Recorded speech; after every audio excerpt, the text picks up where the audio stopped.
Hello, welcome to orchid villa. ഞാൻ Maxi Jude.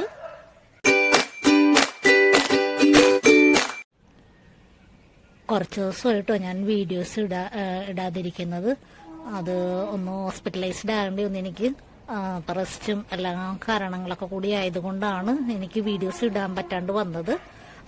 ഇന്നത്തെ വീഡിയോയിൽ ഞാൻ നിങ്ങളോട് പറഞ്ഞുതരാൻ പോകുന്നത് കെമിക്കൽ ഫെർട്ടിലൈസറും ഓർഗാനിക് ഫെർട്ടിലൈസറും തമ്മിലുള്ള വ്യത്യാസമാണ്. വീഡിയോ തുടങ്ങുന്നതിന് മുമ്പ് ഞാനൊരു കാര്യം പറഞ്ഞോട്ടെ. എനിക്കിതിന്റെ സയന്റിഫിക്കലി പറയാൻ അറിഞ്ഞുകൂടാ. ഞാൻ ഇപ്പോൾ ഉപയോഗിക്കുന്നതിലുള്ള ഓർഗാനിക്കും കെമിക്കലും തമ്മിലുള്ള വ്യത്യാസങ്ങൾ ജസ്റ്റ് ഒന്ന് പറഞ്ഞിരുന്നു എന്ന് മാത്രമേ ഉള്ളൂ. അതിലെന്തെങ്കിലും തെറ്റുകൾ ഉണ്ടെങ്കിൽ ക്ഷമിക്കുക. നിങ്ങൾക്കറിയാമെങ്കിൽ ഒന്ന് കമന്റ് ചെയ്യുകയും ചെയ്യുക. അപ്പോൾ ഞാൻ ഇതിന് രണ്ടിനെ കുറിച്ച് ഡിഫറൻസ് പറഞ്ഞു തരുന്നുള്ളൂ. നിങ്ങൾ ഏത് ഉപയോഗിക്കണമെന്ന് നിങ്ങളുടെ ഓപ്ഷനാട്ടോ, സെൽഫ് ഓപ്ഷനാണ്. ഞാനിങ്ങനെ പറഞ്ഞു തരുന്നത് മാത്രം. അപ്പോൾ നിങ്ങൾക്ക് ഏത് വേണമെങ്കിലും നിങ്ങൾക്ക് ഉപയോഗിക്കാം, രണ്ടും ഉപയോഗിക്കാം. ഇല്ലെങ്കിൽ നിങ്ങളുടെ ഇഷ്ടത്തിനുള്ളത് നിങ്ങളുടെ ഓപ്ഷനാണ്. നിങ്ങൾക്ക് ഏത് വേണമെങ്കിലും ഉപയോഗിക്കാം. അപ്പോൾ ഓക്കെ, നമുക്ക് വീട്ടിലോട്ട് പോവാം.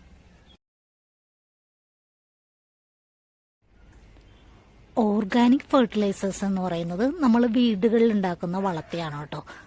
അതായത് നമ്മൾ തേങ്ങാ വെള്ളം പുളിപ്പിച്ചത്, ചാണകം വെച്ചൊക്കെ ഉണ്ടാക്കുന്നത്, പിന്നീട് മീനിന്റെയും ഇറച്ചിയുടെയൊക്കെ വെള്ളമില്ലേ, കഴുകിയ വെള്ളം അത് ഉപയോഗിക്കുന്നത്, പിന്നെ സവാള തിളപ്പിച്ചത്, അങ്ങനെ നമ്മൾ പല വളങ്ങൾ ഉപയോഗിക്കാറുണ്ടല്ലോ. ഇപ്പോൾ പപ്പായയുടെ ഇല, അങ്ങനെ പല ഇൻഗ്രീഡിയൻസ് ഉപയോഗിച്ച് നമ്മൾ ചെയ്യുന്ന വളത്തെയാണ് നമ്മൾ ഓർഗാനിക് വളങ്ങൾ എന്ന് പറയുന്നത്. നമ്മൾ ചെയ്തു കൊടുക്കുന്ന വീട്ടിലുണ്ടാക്കുന്ന പ്രൊഡക്ട്സിന്. പിന്നീട് ഈ ഓർഗാനിക് വളങ്ങൾ തന്നെ നമുക്ക് കടകളിൽ വാങ്ങിക്കാൻ കിട്ടും. ബയോ ഓർഗാനിക്കും അങ്ങനെ പല ടൈപ്പ് ഓർഗാനിക് വളങ്ങൾ നമുക്ക് വിപണിയിൽ അവൈലബിൾ ആണ്. അപ്പോൾ അതൊക്കെ നമ്മൾ ഉപയോഗിക്കുക. അതായത് അതൊക്കെ നാച്ചുറലായിട്ട്, അതായത് ആനിമൽസിന്റെ വേസ്റ്റ് ഒക്കെ കൊണ്ട്, പ്ലാന്റ്സിന്റെ വേസ്റ്റും അങ്ങനെയൊക്കെ കൊണ്ട് ഉണ്ടാക്കുന്ന വളങ്ങളാണ്. അതൊക്കെ നാച്ചുറലായിട്ട് ഉണ്ടാക്കുന്നത്. അതിനെയാണ് നമ്മൾ ഓർഗാനിക് ഫെർട്ടിലൈസേഴ്സ് എന്ന് പറയുന്നത്. മനസ്സിലാവുന്നുണ്ടല്ലോ അല്ലേ? പിന്നെ കെമിക്കൽ എന്ന് പറയുന്നത് നമ്മൾ കടകളിൽ നിന്ന് വാങ്ങിക്കുന്നത്. അതായത് കെമിക്കൽ നമുക്ക് ഉണ്ടാക്കാൻ പറ്റത്തില്ല. അതായത് കടകളിൽ നിന്ന് വാങ്ങിക്കുന്നത് കെമിക്കൽ കൊണ്ടുണ്ടാക്കുന്ന കെമിക്കൽസ് മാത്രമായിരിക്കും അതിൽ കണ്ടന്റ് ആയിട്ട് ഉണ്ടാകുന്നത്. അതിനെയാണ് നമ്മൾ കെമിക്കൽ ഫെർട്ടിലൈസേഴ്സ് എന്ന് പറയുന്നത്.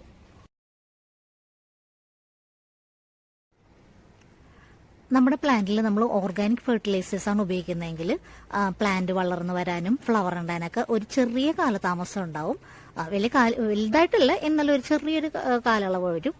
പക്ഷെ നമ്മൾ കെമിക്കൽ ഫെർട്ടിലൈസേഴ്സ് നമ്മൾ ഉപയോഗിക്കാൻ പെട്ടെന്നുള്ള റിസൾട്ട് ഉണ്ടാവും. അതായത് പെട്ടെന്ന് നമുക്ക് പ്ലാന്റ് വളർന്നു കിട്ടുകയും ഫ്ലവർ പെട്ടെന്ന് ഉണ്ടാകുകയും ചെയ്യും.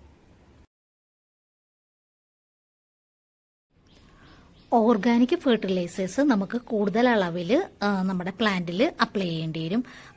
അതായത് ചിലപ്പോൾ ആഴ്ചയിൽ 2 പ്രാവശ്യമോ 3 പ്രാവശ്യമോ, പക്ഷെ ഡെയിലിയൊക്കെ ചെയ്യുന്നവരുണ്ട്. അപ്പോൾ നമുക്ക് ഓർഗാനിക് വളങ്ങൾ കൂടുതലായിട്ട് അപ്ലൈ ചെയ്യേണ്ടി വരും. പക്ഷെ കെമിക്കൽ ഫെർട്ടിലൈസേഴ്സ് നമുക്ക് കുറച്ചെടുത്ത് ഉപയോഗിച്ചാൽ മതി. അതായത് ഇപ്പോൾ അവരൊരു സ്കൂപ്പ് പറയുന്നത് ഞാൻ പറഞ്ഞിട്ടുണ്ട്, ഇതിന് മുമ്പുള്ള വീഡിയോയിൽ പറഞ്ഞിട്ടുള്ളതാണ്. അവരൊരു സ്കൂപ്പ് അളവാണ് പറയുന്നതെങ്കിൽ നമ്മൾ അതിൽ ചെറുത്, അതായത് പകുതി അല്ലെങ്കിൽ ഒരു 1/4 ഭാഗം എടുത്തിട്ട് ആഴ്ചയിൽ 1 പ്രാവശ്യം നമ്മൾ കെമിക്കൽ ഫെർട്ടിലൈസേഴ്സ് നമ്മുടെ പ്ലാന്റിൽ സ്പ്രേ ചെയ്ത് കൊടുത്താൽ മതിയാവും. ഓർഗാനിക് വളങ്ങൾ നമുക്ക് വെള്ളത്തിൽ പെട്ടെന്ന് അലിയിച്ചെടുക്കാൻ പറ്റും. അതായത് അത് നമ്മൾ ലിക്വിഡ് ഫോമിലാണല്ലോ ഉണ്ടാക്കിയെടുക്കുന്നത്. അപ്പോൾ അതുകൊണ്ട് അത് നമുക്ക് പെട്ടെന്ന് അലിയിക്കാൻ പറ്റും. പക്ഷേ കെമിക്കൽ ഫെർട്ടിലൈസേഴ്സ് നമുക്ക് കിട്ടുന്നത് ക്രിസ്റ്റൽ രൂപത്തിലാണ്.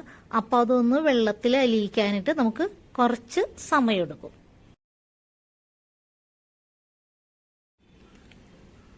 ഓർഗാനിക് വളങ്ങൾ നമ്മൾ വീട്ടിൽ തന്നെ ഉണ്ടാക്കിയെടുക്കുന്നതുകൊണ്ട് അതിന് വില കുറവായിരിക്കും, 0 കോസ്റ്റ് ആയിരിക്കും.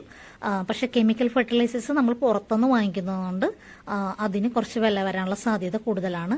പിന്നെ ഞാൻ പറഞ്ഞില്ലേ, ബയോ ഫെർട്ടിലൈസേഴ്സ് ഒക്കെ ഉണ്ടല്ലോ, അതൊക്കെ ഓർഗാനിക് ബയോ ഫെർട്ടിലൈസേഴ്സ് ഒക്കെ ഉണ്ട്. അതിനൊക്കെ കുറച്ച് റേറ്റ് വരാനുള്ള സാധ്യത കൂടുതലുണ്ട്. ചില വളത്തിനൊക്കെ കെമിക്കൽ വളത്തിനേക്കാളും കുറച്ച് റേറ്റ് കൂടുതലാണ്. ഇങ്ങനെയുള്ളൊരു വ്യത്യാസം വരുന്നുണ്ട് കേട്ടോ.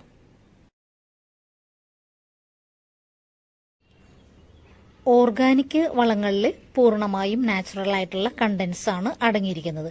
പക്ഷെ കെമിക്കൽ ഫെർട്ടിലൈസേഴ്സിൽ കെമിക്കൽസ് മാത്രമാണ്, നാച്ചുറൽ ആയിട്ടുള്ള ഒരു കണ്ടന്റും അതിൽ അടങ്ങിയിട്ടില്ല.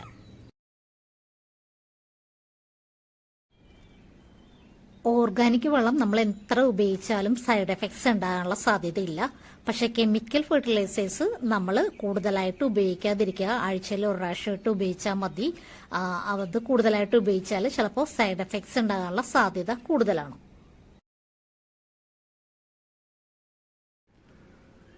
NPK, അതായത് നൈട്രജൻ, ഫോസ്ഫറസ്, പൊട്ടാസ്യം, ഇത് മൂന്നും കൂടെയുള്ള മിശ്രിതമാണ് കെമിക്കൽ ഫെർട്ടിലൈസേഴ്സിൽ ഉള്ളത്. അത് റേഷ്യോ നോക്കിയാണ് നമ്മൾ മാറ്റി എന്തിന്റെ കുറവാണെന്ന് അറിഞ്ഞ് നമ്മളത് റേഷ്യോ കൂട്ടിയും കുറച്ചൊക്കെ കൊടുക്കുന്നതാണ് കെമിക്കൽ ഫെർട്ടിലൈസേഴ്സിൽ ഉള്ളത്.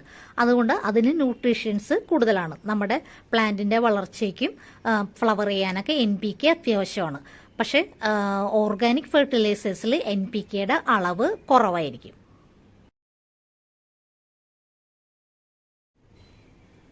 ഓർഗാനിക് ഫെർട്ടിലൈസേഴ്സ് നമുക്ക് തുറസായ സ്ഥലങ്ങൾ, അതായത് നമ്മുടെ വീടുകളിൽ, നമ്മൾ വീടിൻ്റെ ഉള്ളിലല്ലോ, പുറത്ത് വെച്ചാണല്ലോ ഓർഗാനിക് ഫെർട്ടിലൈസേഴ്സ് ഒക്കെ ഉണ്ടാക്കുന്നത്. പക്ഷേ കെമിക്കൽ ഫെർട്ടിലൈസേഴ്സ് ഒരു കാരണവശാലും പുറത്തുനിന്ന് വെച്ച് ഉണ്ടാക്കാൻ പറ്റില്ല. അത് ഫാക്ടറികളിലാണ് ഉണ്ടാക്കുന്നത്. പത്താമത്തെ പറയാൻ പോകുന്നതിന് മുമ്പ് എൻ്റെ ഈ വീഡിയോ നിങ്ങൾക്ക് ഇഷ്ടമെങ്കിൽ ഒന്ന് ലൈക്ക് ചെയ്യുക, സബ്സ്ക്രൈബ് ചെയ്യാൻ മറന്നു പോകരുത്, ഷെയർ ചെയ്യുക. പിന്നെ എന്തെങ്കിലും തെറ്റുകൾ വന്നു പോയിട്ടുണ്ടെങ്കിൽ നിങ്ങൾക്ക് തിരുത്തണമെന്നുണ്ടെങ്കിൽ ഒന്ന് കമൻറ്റ് ചെയ്യുക. കമൻറ്റ് ചെയ്യുകയാണെന്നുണ്ടെങ്കിൽ ഈ വീഡിയോ കാണുന്നവർക്ക് അതൊരു ഉപകാരപ്രദമായിരിക്കും. നമ്മൾ വീട്ടിലുണ്ടാക്കുന്ന ഓർഗാനിക് ഫെർട്ടിലൈസേഴ്സ് നമുക്ക് അന്ന് തന്നെ ഉപയോഗിക്കേണ്ടതായിട്ട് വരും. പിറ്റേ ദിവസത്തേക്ക് നമുക്ക് സൂക്ഷിച്ച് വെക്കാൻ പറ്റത്തില്ല. അതായത് ഇപ്പോൾ ചാണകം വെച്ചുള്ളതാണെന്നുണ്ടെങ്കിൽ ഒട്ടും പറ്റത്തില്ല. പിറ്റേ ദിവസം നമുക്കത് ഡൈലൂട്ട് ചെയ്തതാണെങ്കിൽ പിറ്റേ ദിവസം നമുക്ക് എന്തായാലും പൂപ്പൽ വരാനുള്ള സാധ്യതയുണ്ട്. പിന്നെ സവാളത്തൊണ്ടൊക്കെ ഇട്ട് തിളപ്പിച്ച വെള്ളമൊക്കെ ഉണ്ടാവുമല്ലോ, അത് പിറ്റേ ദിവസത്തേക്ക് വെച്ചാൽ പൂപ്പൽ വരും. പിന്നെ മീൻ കഴുകുന്നതും ഇറച്ചി കഴുകുന്ന വെള്ളം എന്തായാലും പിറ്റേ ദിവസത്തേക്ക് പറ്റില്ല, അന്ന് തന്നെ ഉപയോഗിക്കണം. അതാണ് നമ്മൾക്ക് പറയുന്നത് ഇതായിട്ടുള്ള ഓർഗാനിക് വളങ്ങൾ നമുക്ക് വീട്ടിലുണ്ടാക്കുന്നത് ഉദ്ദേശിക്കുന്നത്. അത് നമുക്ക് സ്റ്റോർ ചെയ്ത് വെക്കാൻ പറ്റില്ല. പക്ഷേ കെമിക്കൽ ഫെർട്ടിലൈസേഴ്സ് അങ്ങനെയല്ല. അത് നമുക്കിപ്പോൾ സ്പ്രേയറിലെടുത്തിട്ട് ബാക്കി വരുവാണെന്നുണ്ടെങ്കിൽ സ്പ്രേയറിൽ തന്നെ നമുക്കത് അടുത്ത ആഴ്ചത്തേക്ക് വേണ്ടി സൂക്ഷിച്ചു വെക്കാം. അതിൽ പൂപ്പലോ അങ്ങനെ ഒരു കാര്യങ്ങളും വരത്തില്ല. അങ്ങനൊരു അഡ്വാൻറ്റേജസും കൂടെ കെമിക്കൽ ഫെർട്ടിലൈസേഴ്സിലുണ്ട്. ഞാൻ പറഞ്ഞതൊക്കെ നിങ്ങൾക്ക് മനസ്സിലായി. ഞാൻ ചെറിയ ചെറിയ കാര്യങ്ങൾ പറഞ്ഞു കേട്ടോ. ഞാൻ പറഞ്ഞില്ലായിരുന്നു ആദ്യമേ, ഞാൻ തുടക്കത്തിൽ പറഞ്ഞായിരുന്നു എനിക്ക് സയൻറ്റിഫിക്കലായിട്ടൊന്നും അങ്ങനെ അറിയില്ല. അറിയാവുന്ന ചെറിയ കാര്യങ്ങൾ മാത്രമേ ഞാൻ പറഞ്ഞു എന്നേ ഉള്ളൂ. ഇത് നിങ്ങൾക്ക് ഉപകാരപ്രദമായെന്ന് ഞാൻ വിശ്വസിക്കുന്നു. അപ്പോൾ ഞാൻ നിർത്തട്ടെ. എന്തെങ്കിലും സംശയം ഉണ്ടെങ്കിൽ എന്നെ വിളിച്ചോ കേട്ടോ. ഞാൻ നമ്പർ അടിയിൽ ആഡ് ചെയ്യുന്നുണ്ടേ. Okay, thank U.